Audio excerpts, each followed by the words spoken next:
episode of Mighty Mania Season 7, and man, what an episode it was, ladies and gentlemen, man. Like, you've seen, if you guys have been on Twitter, you've seen a lot of people say that it's like the best episode of the season so far, and I think I would have to agree, man. Like, this episode had tons of amazing returns of fan favorite characters. The art animation this episode was particularly spectacular, man. Just the key animation and in various points of the episode. And yeah, this was just a phenomenal episode. So yes, I would say that I dare say this may be a top 10 episode. Might be a top 10 episode of the entire series. It's been a minute since the last time I said that, ladies and gentlemen. And yeah, man, hell of an episode, man. Got a lot to talk about, man. Got the return of La Brava and Gentleman. Shout out to them, man. Jeremy actually got some screen time this episode, which is like she actually got some dialogue, so it'll be good to hear her when the dub of this airs in like a couple weeks, man. And yeah, and also one other last thing, guys, I want to mention real quick before we jump right into the actual review of the episode. If there ends up being a delay with the reactions this week, like you don't see them until like maybe like late Sunday, if not like Monday, Tuesday. You guys know we are going to be moving, and most than likely we are moving tomorrow. It seems to be we're aiming to leave on Sunday morning to get on the road and begin the journey across the 7 circles of hell back to Virginia. So yeah, because that man did, we're gonna be driving for like 8 hours. So who knows when the time we'll get to the hotel and get all that jazz done on the first day. So if there ends up being, so you guys do not see the reaction until like Sunday, like late Sunday, if not Monday or so. That is why. And hopefully I'll get the review out on time, because as you guys know, the All Out is today as well. There's too many fucking pay-per-views there's been way too many pay-per-views these last couple of weeks, man. Like there's been like 4 in like the span of like a month, man. It's only been like a week break. It's crazy that how many pay-per-views have been this month. So yeah, if the review ends up getting delayed for that, you guys see the review until later on. That's why, man. You guys know how it is with the pay-per-views. But yeah, anyway, enough jibba jabba. Let's just jump right to the episode today, because man, there was a lot of topics. This was an incredible episode. So we started the episode off right where we left off last with Dobby and Toga coming in there with Hawks and the others, man, and she starts the Sad Man's Parade. And at first of all, I gotta say, I really dig Dobby's new like bird design, zombie design, whatever you want to call it, man. I really like the texturing on his skin, man. Like the texturing for the skin throughout this episode was really good, man. I really liked how the skin looked in the first couple parts of this episode, man. I don't know what they got in key animation, but it looked really good. But I really like Dobby, man, how he looked. Now we got a good look at him without all like the flames and everything blurring everything. But it looked really good. I really dig this form.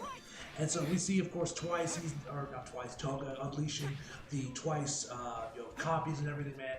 We see the mushroom chick. We're like, oh shit, we're fucked. They're not giving us any room yet. Like, yeah, you guys are getting fucking trapped. Which we do kind of see as the episode progresses onward, where like people are like, people are getting like overwhelmed. People are like, almost seeing people get trampled by this thing, man. It's absolutely crazy. So while this is going on, we do see Uraraka go through the portal along with Sue. And Sue just like threw her in there with her tongue, and I guess she didn't decide to let go.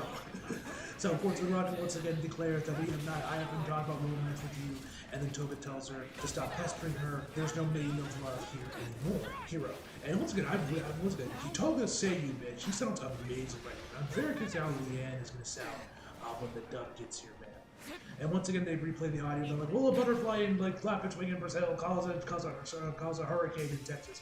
Yada yada yada yada. Will superhero society begin with a glowing being be overwhelmed by chaos?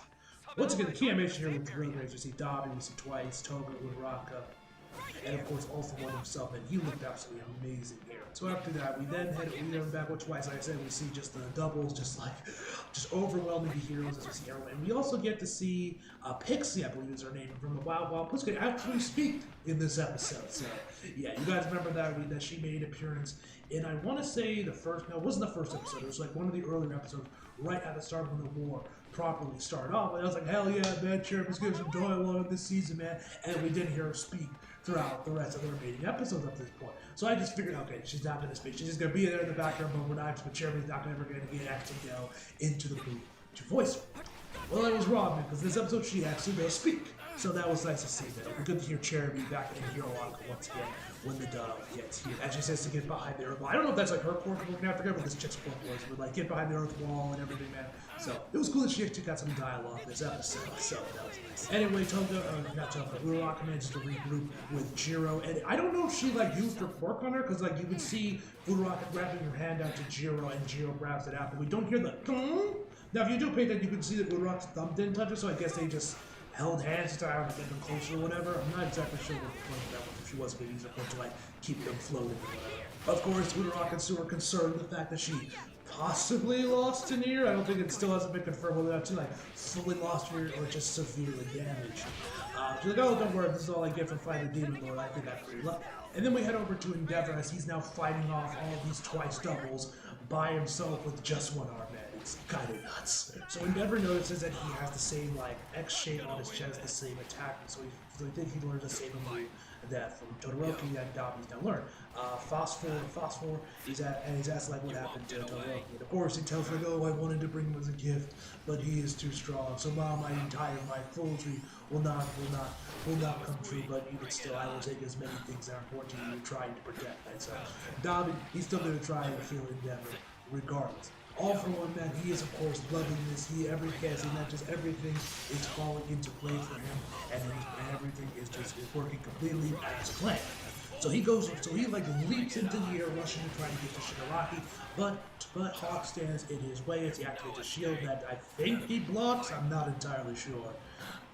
But after he's wondering about like you should face twice his dying wish. And Hawk starts to know that there might be some seeds of doubt into All For One about Shigaraki. They might not completely trust him or have faith in him that they'll be fine by himself. He's given a rush to get over it. He would rewind you seem to be in a hurry. And I really like the blood, and then like some blood gets on his face, but it looks really cool. The shot looks really cool.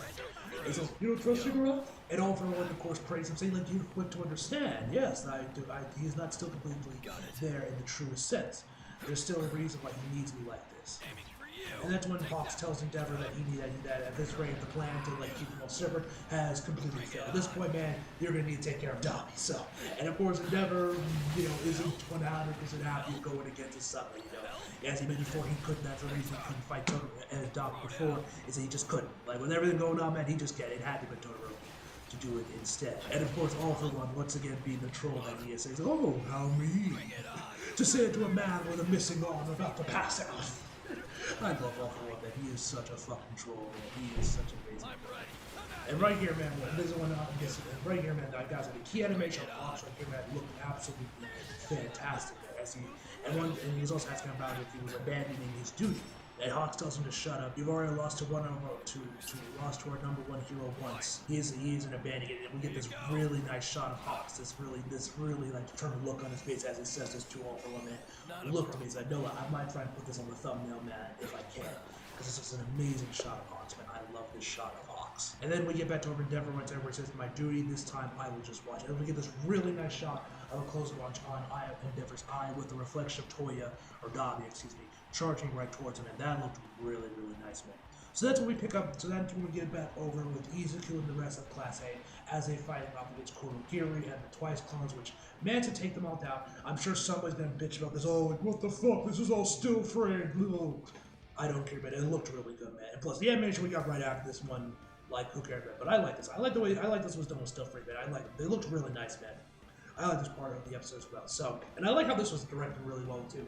So as soon as Monoma hits the ground, which seems like he might have busted his nose at the same time when he got to the ground, man, and he closes his eyes and the ratio is now been fully normalized.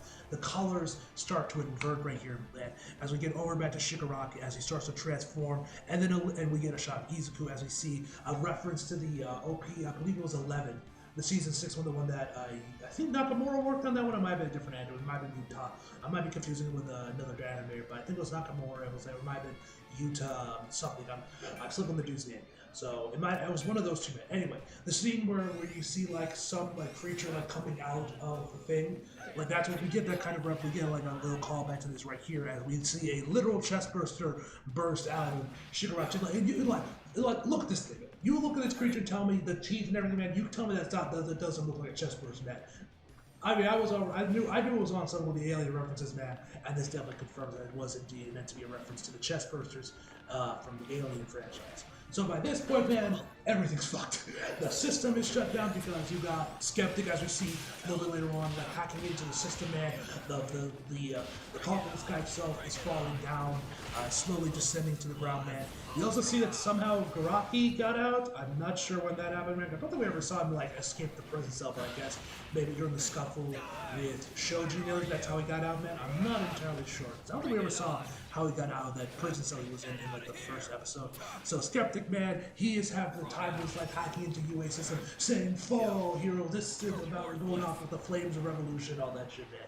Honestly, man, his lap as well, man. Shout out to Skeptic Seiyu, man. The man was going off, man. He sounded amazing. I also kind of wish Ben Diskin was still voicing Skeptic, because I would have loved to hear what he would have done with the season. But the new guy sounds pretty good as well. And this is when Mandela comes in and tells everyone that, hey, you know, everything is falling, the star system is hacked, man. You know, we're fucked. And it seems like Shigaraki finally has regained the driver's seat. His persona is now in the front, front and center once again as he tells Ichigo, "I am your villain." We cut back to Ichigo as he's wondering what to do now. He has to figure out with Shigaraki, but now he's starting heavy breathing, and it looks like he's like really starting to feel the effects of Gear Shiga, which is probably the reason why the dude was like, "Hey, do not use this until you absolutely have to," because this took one hell of a toll on his body as a dude just straight up cannot breathe due to like his cell, I guess because of his cells. I'm not entirely sure how this whole thing works, but if he doesn't let, as he mentions, if I don't let my cells breathe, I can't take enough oxygen. He takes a knee, but then the second user calls and tells that Shigaraki has barely moved his all, and he can, and that All For One will fall resonate, and you can see that All For One isn't having much time. You see it, like, remember we saw earlier on in the season, we saw him like bleeding like profusely all over the place, man. We see him even bleed even more. So yeah, he is hanging on to a thread before Shigaraki, completely takes over as the main personality once again, regains control of his body. And the second one for all user tells him that right now you should try and get your body to move as soon as possible. Everything that will happen right now will definitely help you. And then that's when we see La Brava's return, ladies and gentlemen. Yes, La Brava is back, and she's now hacking into Skeptic system to get UA back for systems. No lie, man, it was pretty cool to see La Brava and Gentle Batman. I actually did see this part in the manga when this chapter came out. I did see La Brava and Gentle were going to make a return. So, but yeah, that was still pretty. It was pretty cool, man. Like I said, like the amount of returns I got in this episode, man, was no lie, was pretty high, man. And La Brava and Gentle both had a great show this episode, I have to say, man. And then we get to see the commercial card, but this time La Brava got her own little render, which is pretty cool.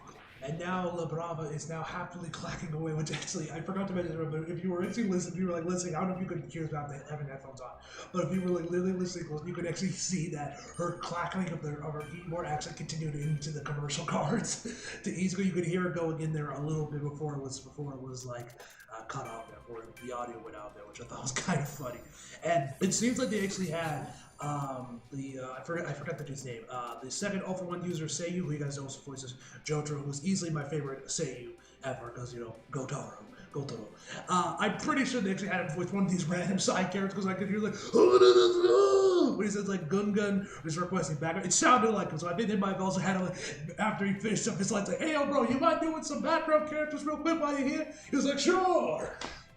I don't know if that's what happened, but it definitely sounded like him there. Anyway, so La Brava explains that back during her shut-in days, she visited the Feel Good Inc., which I think is like the Feel Good Inc., which I guess is where Skeptic used to work. I don't know if that was connected to Redestro or not. Season 5 was a while ago, man, so forgive me if I'm forgetting some details, but that seems like that's might have been where it's working, but that's where Skeptic, that's where you'll Redestro found him, or whatever the case may be. Anyway, she visited their server for practice one day and replaced all their ads with Optic Kitty. And then we get to Skeptic, man. Bro, whoever was the animator that did the key animation on Skeptic's facial expressions here, man. Bro, shout out to you, man. Whoever that animator is, I hope you were on Twitter, because I will gladly follow you, my friend. Because this was absolutely, and once again, Skeptic's saying, man, like, he might have been low-key been the MVP of this episode. I'm not gonna lie, but he was amazing this episode, man. He had such an amazing performance right here, man. He was so funny. So Skeptic is like his eyes almost bulging out as he's seeing this text is coming out there out out of control. I think that's what the text says, man. It's like reverse, so it's kind of hard to read. As she explains, overly long functions and variable with excessively wide scopes. Your coding habits haven't changed at all since then. And then he said, Tryptophobia, which I think is the whole like circle hole thing. I think that's what that whole thing is for. I could be wrong though, but I'm pretty sure that's what that full phobia was. It's like the holes thing that people like Photoshop plants onto like fingers and shit. It is kind of, I don't think I have trypophobia, but it definitely is fucking, but it is creepy as hell. I will say that much. I have seen the pictures. Anyway, and so then when Skeptic puts two and two together, that is indeed La Brava. He starts like, you know how much money we lost from that? And she does apologize for, losing them out on however much ad rev they lost during the time. But then she starts hacking and starts doing the Optic Kitty thing again. And Skeptic's face, man, the man's like, stop it! You have it all! And then tells him not to do the pump dance. As the Optic start to fill each of his monitors doing the pump dance. I guess that's what that is. I'm not entirely sure if it actually is or isn't. So then he slaps one of his desktops or servers. I'm not exactly sure what this is. I'm not a computer guy. And these guys come out of it. I don't know what their quirk is. Who are these men? How can they just fit inside a PC or a server? Not entirely sure how that works, but hey, we move. So we have him, so Skeptic grabs one of his PCs or server, I do not know what these machines are. Well, the other ones grab the other ones as well. They start to run out as they start to run out of their base. As Skeptic says, UA and its evacuation system, the two most abominable ones. I won't let you have those. Now, at this point, Skeptic is still thinks he is in control. He's like, oh, you might have taken my server, but you guys can't catch me. All I have to do is leave this place, and you won't. If they pinpoint my location, there's no way you'll get to that point. I've already won. You cannot beat. He still thinks he's in with, as he declares, the flames of revolution will never die. As we head over back with Ejected, as one of the other guys mentions that the UA is dropping altitude even more, and La Brava, and they're telling La Brava to hurry up and fixes, and she's trying to, and as she says, she's trying to reactivate the levitation with the remaining parts right now, and says, I'm not gonna make it, as she continuously he's continuously clacking on the keyboard. And then one of the other guys there says to leave the all important final line of defense to a villain serving time. And the detective says a crime is a crime. The past won't go away, but there's something there as they see a flashback to Aoyama. I think he's referring to that even if they have done time and they are criminals, that they can still redeem themselves and become functioning proper members of society. I think that's what he was getting at. And then, as we see UA continuously falling down more into the sky, we're back with Shigaraki Izuku as he says, I am your villain. You don't have to understand. It's because you don't understand that we have heroes' handbooks. Although it looks like, I don't know if you guys know, but it looks like his mouth, when he was saying that, his mouth wasn't moving at all. It was literally just one static shot. I don't know if I might be going crazy right now, but I'm pretty sure his mouth wasn't moving during that one part. Slight animation error, perhaps that might get fixed in the Blu-ray. Not entirely sure, but that's something I noticed during this episode. So once again, we're back with Mandela and the rest underground as they're once again trying to get the system to work, but obviously it's not working. And so then Kaminari and the others start to leave their little chamber where they can go outside, and they see a bunch of Twices just taking over, start straight up covering the building like it's a symbiote or something. It was honestly pretty crazy, man. It was pretty crazy. So then we have her back with Stars and Stripes Boys as we finally see Gentle Criminal as he makes his triumphant return in the episode as well. For we held back up to Skeptic where we see that he has been caught by Miss Joke and the Rejects Man, with Bryce's character in here as well, which it was cool to see him. Unfortunately, did not talk this episode, so we're not gonna get any Bryce this episode, unfortunately. But hey, I got Jeremy, so I'll take that. I will take Jeremy this one, man. It would have been nice if we also got to hear Bryce talk as well, but that would have been cool as well to get both of them in this episode. And then you got the knockoff Craven the Hunter lion dude talking about how to twist of fate that he'd be back here and helping out Gentle. And then we're back with LeBron. She says, "Do your best, Gentle." As we then get back over to Gentle Criminal, as we then get a flashback to Tartarus. To the breakout where at first I thought this was at Tartarus, and this is part when this was all happening while they were getting while the whole breakout was happening with All For One and all that jazz with Muscular, because Muscular was here.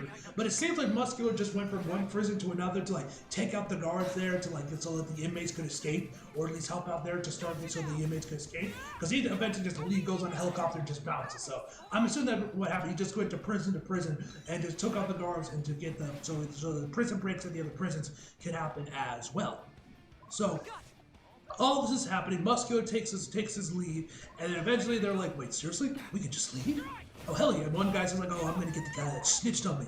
Another guy says like, "Oh, there was someone I didn't get the chance of murder." And so all the prisoners here start to march towards the exit, but then Gentle Criminal stands in front of them, blocking their exit, man. Which, no lie, man, I'm not gonna lie, I'm starting to get chills throughout this part of the episode, man. I'm not gonna front. I'm not gonna hold you, man.